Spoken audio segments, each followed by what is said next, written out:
Well, thanks for being here. I mean, many years in a row. And yeah, we like the gaming sector because it's such a profitable internet segment. Yeah, there are many segments where people are talking about the future to make money, but you guys are already always very cash generative and have been on the monetization side what many other segments on the internet have been very jealous about. But there are thousands and thousands and millions of games, and only a few make it. You obviously did. Jens, maybe you start saying a few words about Wooga. Yeah, so we started Wooga 6 years ago, and we have made the transition to mobile about 3 years ago. A little bit over 3 years ago. And we're now a 100% mobile company. 100%? Well, in terms of revenue, obviously, thankfully, games still have this very loyal user base. So even games we launched 3 or 2 years ago still have lots and lots of users and lots of revenue coming in. But in terms of new game development, we switched that really to mobile 2 years ago. And when we now start working on a new game, we really ask ourselves, well, how can we make the best possible game for this device, for touch, for the 5-inch screen? So Wooga is now all mobile. In fact, it has been mobile already for 3 years, as you said. And I mean, as an investor or banker, there's the number one worry they have is, oh yeah, the game is very big now, but what's happening in 6 months when the next hot game is coming? And we saw it to Zynga, etc. How many games you would say at Wooga today are contributing to your profits? Yeah, so it's really mostly 5. So 5? Yes. So I think what's very interesting is that in mobile, individual games can become huge, right? Everybody knows about Supercell and Clash of Clans and that game alone, how huge that is. And many companies have only had like 1 hit in their whole lifetime. And we're quite proud that we had 5 hits so far in the last 5 years that we're very proud of. And if we think of our highest revenue-generating game, that's a game called Pearl's Peril, 90% woman, average age of players is about 55. That is a game that is still growing. So 2 years after launch, it's still growing. We're very happy about that. Impressive. Khaled, Bigpoint, my hometown, and we have been actually even working on a deal together 4 years ago. Tell me what Bigpoint is all about.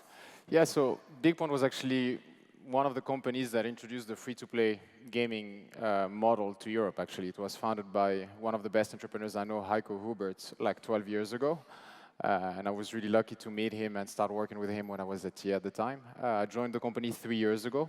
So you joined the company 3 years ago? 3 years ago, yeah. I was one of the investors, one of the bad guys, and Heiko took me out of that. And he convinced me that actually life was better spent trying to build things and make things happen. And I've been playing games since I was 4. I loved the team, so it was a very easy decision to make. And since I joined, we really took the company to a new direction with a very strong focus on just doing the best games that we could.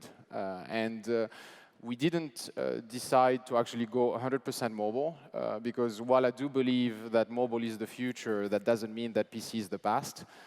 PC is a very strong market, over $35 billion, still growing. And actually, we have an amazing pool of talent that we're adding on every year as we go. So we're still pushing and developing on PC. But we have obviously a very strong focus on mobile. Ignoring mobile is not an option today. So we made a great acquisition last year of a studio based in France that we're seeing amazing prototype and amazing games coming out of. And we have built significant mobile development capabilities in Hamburg. So we have 6 mobile games in development right now. And I'm amazed about what the teams are doing. So I'm feeling very proud. So you also go mobile, but you're not switching off the desktop, because obviously that's where a lot of cash flow is, and you're fading into the mobile game. Now, when I recently heard that Supercell is doing $1.2 billion of EBITDA, I mean, how does it make you feel? You have your gaming businesses, and I guess in German we say we all kochen with Wasser. What do you think the Supercell guys are doing different? Why are their titles so huge? Maybe Jens.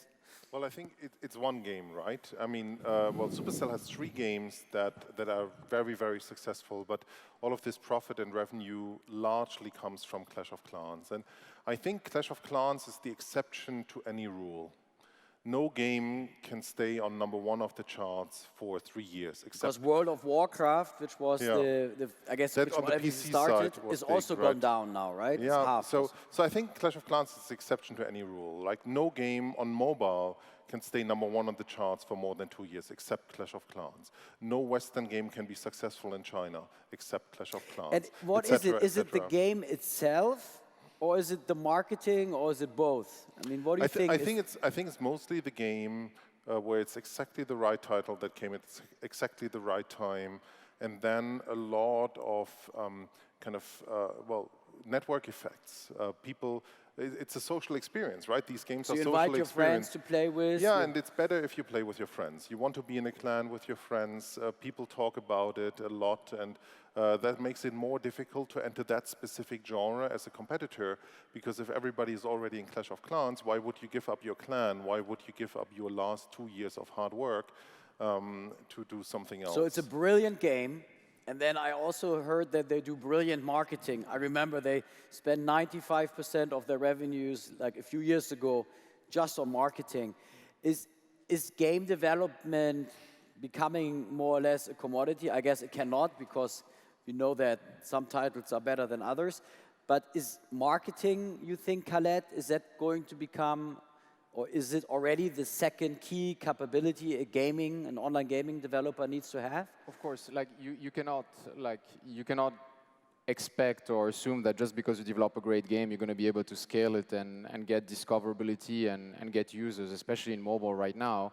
I mean, you have to consider you're competing with companies that are spending $1 million per day, even over $1 million per day in marketing just to acquire users. So even if you get a great game, you have to get it out there, and you have to be able to build your communities and scale your communities. Nevertheless, I would keep stressing that without a great game, there is no start. However strong, however good you are in marketing, if you don't have a great story to tell and a great design that is scalable with the way you can monetize your users, you won't be able to scale. And that is the first and most important problem you see in the market right now. You have a lot of content that is being thrown out there, but the quality is not that high still. I think that Supercell set a pretty high bar, especially in terms of user interface, scalable design. And now, basically, a number of people have increased the focus that they put on the quality of the titles they deliver, but we still need to go much higher than that. And how do you see the platforms? Google Play, iOS, I mean, are they your partners, or are they just someone trying to eat into your value chain? What's your view, Jens, how Google and Apple is helping or making your life more difficult? We definitely see them as our partners, very, very clearly, and no question about it. So we have very, very active communication. I'm in the Bay Area once a quarter, meeting with the people there. And I think they provide some pretty important things to the ecosystem. For example, payment, which in any game or in any online service, you always have this big friction, and once you get to the payment process, then people drop out because they have to enter their credit card, and you only have to put in your fingerprint or your password, and that's it. So payment they take friction out of the whole system. Yes, and that helps a lot actually in mobile. It helps a lot. And are they different, Apple and Google, the way they act or interact with you and the others? Obviously, there are differences, for sure, between Apple and Google and What's bigger for you, Khaled, if you look at your mobile revenues, Google or Apple? Well, right now, like if you look at the Western market, it's Apple. If you start looking at Asia, well... So Apple is, for you, #1, and Asia is more in terms of revenue potential, in terms of scale, number of users, I think you cannot afford to discount either. That's the reality of things. So you cannot? You cannot afford to discount either. You cannot say, I'm just going to focus on Apple and not deal with Google. It's not an option. You have to work with both. I think really users make their decision based on what ecosystem they want to be in or what device they want. And we, as providers of game experiences, we serve both, and we serve both in equal quality. And as distribution platforms, they're still cheaper than SMS payments, which go up to like 60–70% of revenues. Yeah, I think really, when you think of a mobile game, you don't have variable cost, right? All of your costs are fixed, the creation of the game, and it doesn't really matter if you have 1,000 people playing your game, or 1 million, or 10 million. And then in the end, it's only about how your total revenue I'd rather have a larger pie where they take 30% than having like 100% of something very small. So I don't really think in these percentages of what they take. I really think more about how many paying users are there and how many also non-paying users are there, because they are also important for actually the non-paying users are very important for the distribution of your game. Absolutely. Word of mouth is super important, and for example, for our game Jelly Splash, more than 80% of the users do not come from marketing. Really? They come from people telling their friends how awesome the game is. Do you do TV advertising? We actually have experimented with it quite a bit. And is it a good or bad thing for you? You have to look at it in a holistic way. Oh God. It's very complex. Marketing, I mean, the overall bar has risen a lot. If you look at TV in terms of, I do this TV ad, and then I look at the next 15 minutes, how many more installs I get in these 15 minutes, I think it doesn't work. It doesn't work for almost anybody out there. But if you look at it a holistic way, it increases the brand awareness, it increases word of mouth, it increases retention. The effects are coming much later. They're coming later. They're coming within weeks or months, not within years. But you cannot say, hey, I only look at those 15 minutes. You have to look at the total effect. It grows your brand. And if I tell you about a new game, you may ignore it. But if the same game you have also seen on TV 2 days before, you're much more likely to actually say, oh, yeah, let me download that. By the way, that's also what we realized with our conference. You know, when like the third or the fourth time somebody heard about NOAH Berlin, they ended up coming. 2,250 people as of now. Yeah, that's very good. I just checked. But it's like consumer goods, right? I think we are coming from a time where marketing was seen like, okay, you run these ads and people will click. And now it's really about building brands and building franchises that people trust.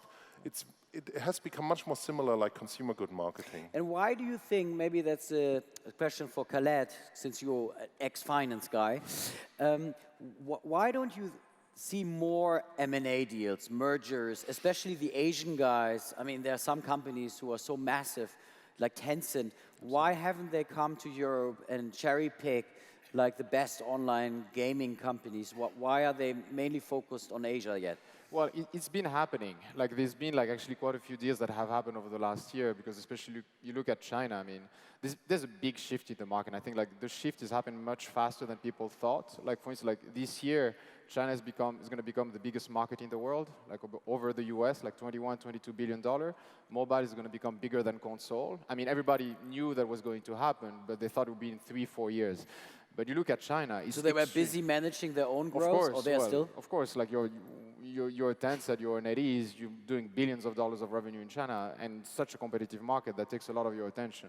But at the same time, they're also looking for diversification. They're looking for content. They're looking for IPs. So they're signing more deals. So it's a question of time that the Asians will work together. And it's already much more active. You've seen a number of more deals like being announced. And obviously, like Tencent invested in Riot. They invested in Epic. They recently invested in Miniclip. Like there's a number of deals that are happening.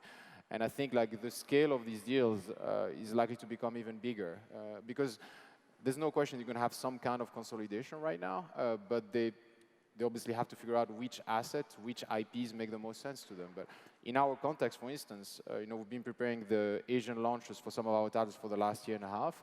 And we're finally going to launch one of our most successful games, Dragon Sang, with Tencent in China at the end of this year. So you're using the Asian players to bring your content, your games to Asia, and they're a distribution partner for you. So I would say we're doing it for China because you kind of have to. It's a very regulated market, so you cannot just do it on your own. For Korea, we actually have opened our own office. We hired the GM that actually was the employee #1 of Riot in Korea that actually took 40% of the market. And we're going to do it on our own. But for China, we decided to work with Tencent. I mean, they're the leader. They have over 50% market share. They're doing like billions of dollars of revenue in PC. They have the most successful titles in the market. It made a lot of sense to partner with these guys. And so we talked about the Supercell phenomena, and I would put King.com also in that field. And talking about King.com, I mean, the second thing, if I were in your shoes, one is like, oh my God, they're like these games, billions of EBITDA, and how do they do that? And then the second question, and I guess the first, sporty competition, right? And you're up for it, and you're competing well, and that's why you sit here. But if you look at valuations, as a banker, I mean, some of these businesses generating so much cash, like King.com, and I mean, overall, the sector valuations for gaming, they seem to be more like the 5, 6, 7 times. Also, when SoftBank bought a stake in Supercell, I think it was 6.5 times EBITDA. Why do you think your sector, generating so much cash, having so much industry growth, is trading at so small multiples versus the Zalandos of the world? Yeah, I think it has to do with the fact that it's pretty new, and there has been some disappointment in the past, especially Zynga, I think, has disappointed investors so much that they now look at companies like King always with the most critical view, right? Out of 10 different news that appear out of King. So the glass is not half empty, it's empty, even if there's like... Yeah, or like kind of, yeah, it's like they look at 10 different facts. Worst case scenario. That come out of King, and then all of the positives are ignored and all of the negatives are looked at. And I'm actually pretty impressed by what King has done. So if you think of it, when they IPO'd, I think over 70% of their revenue was coming from one game, from Candy Crush. And they have basically replaced all of that what has gone away, right? So Candy Crush, because of the age of the game, I think has gone to roughly half or so in terms of revenue. And all of that has been replaced by new titles. Something like 700, 800 million in revenue per year has been replaced by King, by new games. So I think they actually do a really good job, and they don't get enough credit. I think they should get more credit for what they do. And yeah, we work very hard to continue to grow our business like we have done in the last years. And actually, I'm more focused on my business growth, and I'm less focused on what investors think it should be worth. I just checked while you were talking, the market cap of King.com is still 5 billion. And it actually didn't come down a lot since its IPO. But there was a lot of noise, like One Trick Pony, etc. How are you guys looking at competition? I mean, there are a lot of like young entrepreneurs here who develop their own games, and they ask themselves, can we ever scale and run a profitable large business? Do you think competition is changing, and if so, how can you compete better in it? Maybe Khaled. Yeah. So to be honest with you, I don't spend so much time thinking about the competition. Like, well, we're very busy, but like the main focus that I have is just on getting the right talent. And I think the real competition that I think about is building the best environment so we can attract the best talent. Because at the end of the day, talent are programmers, game developers, developers, CMOs. designers, artists, obviously on the market side, but especially on the gaming front. Like again, like the value is in the content, the value is in the games, and that's where we really stepped up dramatically, and like really increasing, like providing as much autonomy to the teams, providing the creative license to the team to determine which games that they're going to do. And I have to say we've been blessed on that front. Like we announced yesterday that we hired 2 heavy hitters in the industry. So we added a new creative director, Brian Mauristro, who was the lead artist on World of Warcraft, the art director on Diablo 3, then chief creative officer and CEO at Booyah. I mean, he's already changed our industry. He's an amazing, amazing creative person that's going to bring such a mentorship and drive to our designers. But it takes years to convince somebody like that to join. So it's competing for talent. Of course. If you look at your industry kind of KPIs, I guess there is the cost per install, like the customer acquisition costs, and then you have the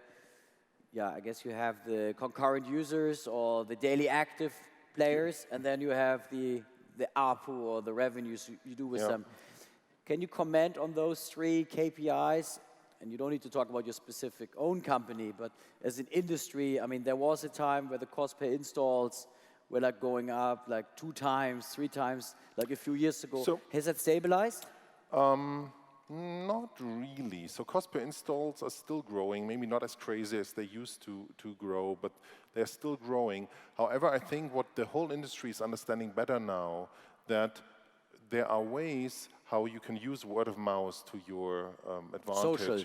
And social, but it's not just like Facebook or Twitter, it's also, we talk about something, I play here with my phone and you ask me what I'm playing, or I'm so excited about the game that I need to tell you a story of why I'm playing it, and you may download it. So cost per install is very relevant, but it's also very important how many users you get without spending marketing money on it.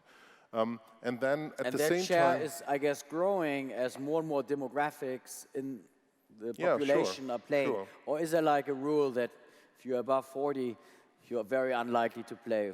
Do you have players above 40? Of course. Our average age is still like 33 years old, yeah. 33 average age. Yeah. And I mean, it depends for us, obviously, it depends on the game. But if I look at our most successful game, Pearl's Peril, which is 90% woman, almost half of the players are 55 plus. Almost half are 55 plus. And when you start developing games, do you look at a kind of population segment, like a demography, and say, I want to develop a game for the bored houseman sitting at home, something like this? So we start really with the fun aspect, right? We start with, hey, what First the idea, and then... Yes, but still, I think you have to keep in mind who you are creating this game for. And if you're creating it, if you say, hey, this game will appeal to everyone, probably it appeals to no one because you're too generic. Unless it's Candy Crush. Yes, but even Candy Crush isn't appealing to everyone. I mean, to a lot of people, but not to everyone. And I think you can make it so that it works broad, but I think you shouldn't go too specific. And so the mobile games are extremely competitive now, and you have to get everything right to have a success. What we're looking at that very heavily, but we're also pretty excited about new devices like Apple Watch, for example, where we are looking very actively at. And Khaled, Rovio, this Angry Birds phenomena, I guess, was the pioneer in like the really big numbers, and then obviously King.com and Supercell continued that trend. What do you think happened there? We read some articles about layoffs, etc. Have they missed to come out with the next big hit, or could they not leverage the franchise? Or well, it would be unfair for me to judge what they've done. Like, I haven't worked there, and since I moved from investment to operations, I realized that it's very difficult to judge anything if you're not in the trenches. From a distant perspective, obviously the industry wouldn't be where it is without them. Like, they really they opened the eyes of nearly everybody that you could actually do games on mobile and you could actually really scale them. Now, you have to remember, like, Angry Birds was actually not free to play. It was a pay-to-play game. And when you saw the way our industry evolved, it went dramatically free to play. That, like, again, the friction to the entrance has been reduced dramatically. That's not the DNA. Like, if you think about like the work that comes into actually building a business model, adapting and tailoring a business model to make it work on a free-to-play basis, there's a lot of work. So that's one of the big challenges that they had basically to take care of. I think the second challenge that they had is they did not only create a game, but they wanted to build a franchise. Like, if you listen, merchandising. Yeah, merchandising and build an IP like a Disney kind of. Franchises don't really work in free-to-play. Like, in free-to-play, you're building communities. If you look at the best or the most successful free-to-play games in the industry, the sequels very rarely worked. Like, you have the amazing example of NCSoft that did Lineage, then Lineage 2, Aeon, and so on in Korea. The biggest game is still Lineage 1.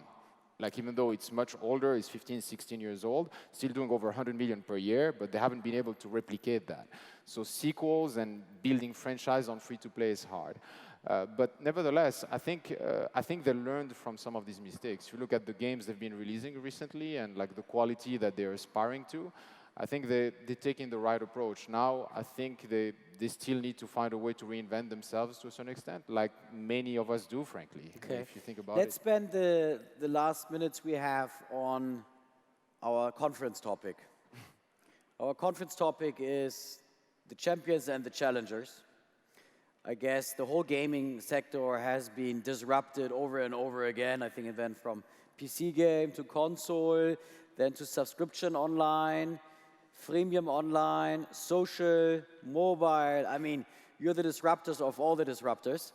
But I'm interested in the toys manufacturers or the big media companies. I mean, when you speak to companies who are interested in you, not necessarily just buying or partnering, do you see any interest from the old economy, the traditional economy, and we call them the champions? And if so, how does these conversations materialize? Well, I can say that over the years, we received quite some interest of publishing houses who wanted to understand the business model and how why people spend money, right? Because if you think of the big publishing houses, all of their content has become free, advertising revenues on the internet are relatively low, and they wanted to understand why do people pay money in games. And they try to understand how that works in games. I would argue that that cannot be directly transferred to publishing and to online content. So they want to understand why you make so much money, and with their journalism, it's much tougher. Yes, correct. And I think the principles that work in free-to-play games cannot be directly transferred to those businesses. So I actually don't think so much of the industries that existed decades ago. We are a games company, and I think actually games will continue to be disrupted in the next few years. What is the next disruption, Khaled? What do you think? I think it's new devices, right? Or is it virtual reality and stuff like this? So I think new devices are interesting, but I don't think there's going to be such a disruption driven by either the Apple Watch or virtual reality. Google spent, I think, $3 billion for these Oculus glasses. Do you think that was a too early big check spend? I don't know. I think that like a lot of times when you look at the investment of Facebook and Google at the time they made them, everybody's like, you guys are crazy. I mean, who would argue that Instagram was one of the best maybe they made them amazing, right? Yeah, no, they will make them amazing. I think I wouldn't be the first one to go tell that Mark Zuckerberg is making wrong decisions. I think he's done a pretty good job over the last few years. But are you developing games for Internet of Things? Not at this stage. At this stage, like really, I'm really, really careful not to bring any distraction to our teams on focusing actually on really the core of the game they want to do. And I want to make sure one of our key values is accessibility. We want to make sure that as many people as possible can play the games. And if you look at the prices of the connected devices of virtual reality right now, that's actually a barrier to entrance that we have some ethical problems with. Like if you think about Bigpoint from the start, all of our games on the browser, everybody had a browser. So you didn't have to buy a $300 or $400 console system to play the games, and actually we're pretty proud of that. When I visit our office in Turkey, our games are actually especially popular in some of the most popular areas where people cannot afford high-end PCs, and that's actually great. And so we do spend time. I spend time with the Oculus guys, some of the other virtual reality guys, because I do believe that it's going to be part of the future of the games industry. I do not believe it's going to be a readily disruptive effect in the same extent that mobile devices have been. Because mobile, everybody was already using a phone, and that's something that you use in your everyday life. I don't think that virtual reality is going to be to the same extent. So we're spending time. What's the percentage of the adult population, 14 and above, or 14 to 65, or whatever the calculation is, of people playing games, online games? Do you know that number roughly? It's getting higher. It's like 30–40%? Yeah, I would argue it's even more than that. I don't know the exact number. It varies obviously by country, but it's high. It's much higher than that. But again, it's not just playing games, it's also they become more active, and once they become more active, they spend more money. So growth in mobile games isn't over. I think there will continue to be growth. But I am actually quite bullish on smartwatches. On smartwatches? Yeah, so we have been a launch partner on Apple Watch, launched a virtual pet there. And many people are quite skeptical, but having used one for now more than a month and spoke to many people. So virtual pets, is it like the rebirth of Tamagotchi? That's a bit like Tamagotchi, but I think that we will also see things in there like you have a virtual farm, and instead of waiting 2 hours, you have to walk 1,000 steps. So it's incentive. So that's the always-on concept. Yeah, of course. Ariana Huffington has yesterday told us is like poison for our minds if we are always distracted. Well, but you have to take care of your farm, right?